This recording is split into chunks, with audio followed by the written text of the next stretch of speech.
Warm wishes to everybody. ఈరోజు ఒక గుండె ఆపరేషన్ తర్వాత మనం ఇంత ముందర అనుకున్నాం వాళ్ళకు నార్మల్ పర్సన్ అయిపోతారు. They can also get diseases. అటువంటి డిజీజెస్లో వాళ్ళకి కానీ గౌట్ అనే డిజీజ్ కానీ వస్తే దాన్ని ఎలా డిటెక్ట్ చేయాలి, ట్రీట్మెంట్ ఏం చేయాలి, ఎవరిని కలవాలి అని చెప్పడానికి మనం ట్రై చేస్తున్నాం అనమాట. ఈయన డాక్టర్ శ్రీతేజ గారు. Is the senior orthopaedic surgeon cum robotic knee replacement surgeon కూడా. ఈరోజు మనకు దాని గురించి మనకు చెప్తారు. దయచేసి వినండి, అర్థం చేసుకోండి. Hello sir, good morning sir. నా పేరు శ్రీతేజ అండి, orthopaedic surgeon, trauma cum joint replacement with robotic surgeon అండి. సో గౌట్ అంటే ఏంటి అనేది ఇవాళ తెలుసుకుందాం. ఫస్ట్ ఆఫ్ ఆల్, గౌట్ అంటే ఒక రకమైన కీళ్ళవాతం లాంటిదండి. బట్ అది మెయిన్లీ జెనెటికల్గా కన్నా మన లైఫ్ స్టైల్ వల్ల కానీ, మన తినే ఫుడ్ హ్యాబిట్స్ వల్ల కానీ, లేదంటే other etcetera intake of food కానీ, ఆల్కహాల్ వల్ల కానీ వస్తూ ఉంటుంది అన్నమాట. సో మెయిన్గా ఎవరికి వస్తుంది అనుకుంటే యూజువల్గా మగవాళ్ళకి 40-45 ఏళ్ళు దాటిన వాళ్ళకి యూజువల్గా ఎక్కువ వస్తూ ఉంటాయి. సో వాళ్ళు ఎలా వస్తారు, మనకి ఓపీలో ఎక్కువ మనకి రెగ్యులర్గా కనపడేది ఎలా అంటే, నాకు ఉదయం లేవగానే నొప్పులు ఎక్కువ అవుతున్నాయండి, మడంలో కానీ లేకపోతే బొటన వేలులో కానీ వాపు వస్తుంది, టైట్గా అయిపోయి ఒళ్ళంతా వేడిగా అయిపోతుందండి, లేదంటే బటన్ వేల్లో నొప్పి ఎక్కువ అవుతుందని అని వస్తూ ఉంటారండి. యూజువల్గా ఏంటి అంటే అందరూ ట్యాబ్లెట్స్ వేసుకుంటే తగ్గిపోద్దనే అపోహలో ఉంటారు.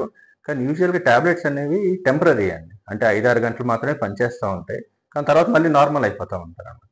సో దీన్ని మెయిన్గా ఎలా చేస్తాము అంటే, ఫస్ట్ యూజువల్ కామన్గా వచ్చేది ఆల్కహాల్ వల్ల. ఆల్కహాల్ ఎక్సెస్ ఇంటేక్ అంటే మోతాదులో కన్నా అతిగా ఎక్కువ తీసుకున్న వాళ్ళకి, రెగ్యులర్గా డైలీగా తీసుకునే వాళ్ళకి రెగ్యులర్గా వస్తూ ఉంటుందండి. లేదు, రెడ్ మీట్ అంటే చికెన్ కానీ మటన్ కానీ ఎక్కువగా తినే వాళ్ళలో ఎక్కువ వస్తూ ఉంటుందండి. అదే కాకుండా ఏరేటెడ్ షుగరీ డ్రింక్స్ అంటారండి. ఏరేటెడ్ షుగరీ డ్రింక్స్ అంటే మన కూల్ డ్రింక్స్, రెగ్యులర్గా షుగర్ ఐటమ్స్ ఎక్కువ ఉన్న, షుగర్ కంటెంట్ ఎక్కువ ఉన్న డ్రింక్స్ ఎక్కువ తీసుకున్న వాళ్ళలో వస్తూ ఉంటుంది.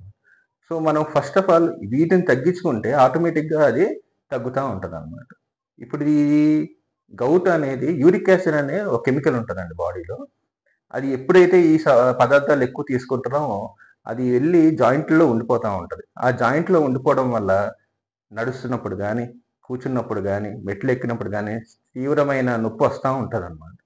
సో మనం ఏంటి అంటే ఫస్ట్ ఈ తీసుకునే పదార్థాలు తగ్గించుకుంటూ ఉంటే, ప్లస్ డాక్టర్ ఇచ్చిన మందులు వాడుకుంటూ ఉండి రెగ్యులర్గా ఫాలో అప్ చేసుకుంటూ కన్సల్ట్ చేస్తూ ఉంటే, ప్లస్ యూరిక్ యాసిడ్ అనే సీరం యూరిక్ యాసిడ్ అనే లెవెల్స్ రెగ్యులర్గా ఎవ్రీ మంత్ ఫాలో అప్ చేసుకుంటూ ఉంటే యూజువల్గా తగ్గిపోతూ ఉంటుంది సార్. ఇప్పుడు వాళ్ళలో ఇప్పుడు మీరు చెప్పినట్టు ఇవి అవాయిడ్ చేయడం, ఆల్రెడీ గౌట్ వచ్చిన వాళ్ళు స్మోకర్స్ కారు, డ్రింకర్స్ కారు, మరి మీట్ తినరు, వాళ్ళు కూడా ఛాన్సెస్ ఉన్నప్పుడు what are the there are percentage, కొంత పర్సెంటేజ్ ఆఫ్ పీపుల్ ఉంటారండి. వాళ్ళు ఏంటంటే జెనెటిక్ ఉంటారు. వాళ్ళు ఏంటంటే రెగ్యులర్గా డాక్టర్ దగ్గరికి వచ్చి సీరం యూరిక్ యాసిడ్ అనే టెస్ట్ చేయించుకొని దానికి ఫలానా మెడికేషన్, అంటే ఫుడ్ చేసినా తగ్గని వాళ్ళు కొంతమంది ఉంటారు. అంటే కూల్ డ్రింక్స్ తాగని వాళ్ళు, ఓన్లీ వెజిటేబుల్స్ తింటూ డైట్లో ఉన్న వాళ్ళు కూడాను ఉంటారు. వాళ్ళకి ఏం చెప్తామంటే, మీకు మేబీ జెనెటికల్గా ఉండొచ్చు, అంటే ఎక్కడ హెరిడిటరీగా పైనుంచి అంటే గ్రాండ్ ఫాదర్స్ నుంచో వాళ్ళ వస్తూ ఉంటారు. వాళ్ళు ఏంటి అంటే ఫస్ట్ లైఫ్ స్టైల్, అంటే లావుగా ఉండకుండా, అధిక బరువు లేకుండా, రెగ్యులర్ ఎక్సర్సైజ్ చేసుకుంటూ, ప్లస్ వాటర్ ఎక్కువ తీసుకోవాలని. చాలా మంది వాటర్ తీసుకోరు. మినిమం 3 లీటర్స్ ఆఫ్ వాటర్ తీసుకుంటే ఆ యూరిక్ యాసిడ్ అని బాడీలోంచి బయటికి ఫ్లష్ అయిపోతూ ఉంటుంది అనమాట. ఎప్పుడైతే వాటర్ తక్కువ వద్దో జాయింట్స్ లోకి వెళ్ళిపోతా ఉంటుంది. ప్రోటీన్ ఫుడ్ కి దానికి ఏమైనా సంబంధం ఉందండి? ప్రోటీన్ ఫుడ్ కి ఏం లేదు సార్. గౌట్ ఉన్న వాళ్ళు ప్రోటీన్ ఫుడ్ నో రెస్ట్రిక్షన్స్. అంటే ఓన్లీ రెడ్ మీట్ మాత్రం, ఆ కైండ్ ఆఫ్ ప్రోటీన్ మాత్రం తీసుకోకూడదు sir. Otherwise regular proteins, vegetable proteins ఏదైనా తీసుకోవచ్చు, ప్రాబ్లం ఉంది సార్.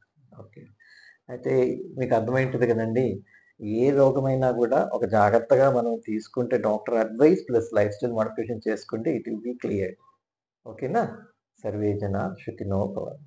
Thank you.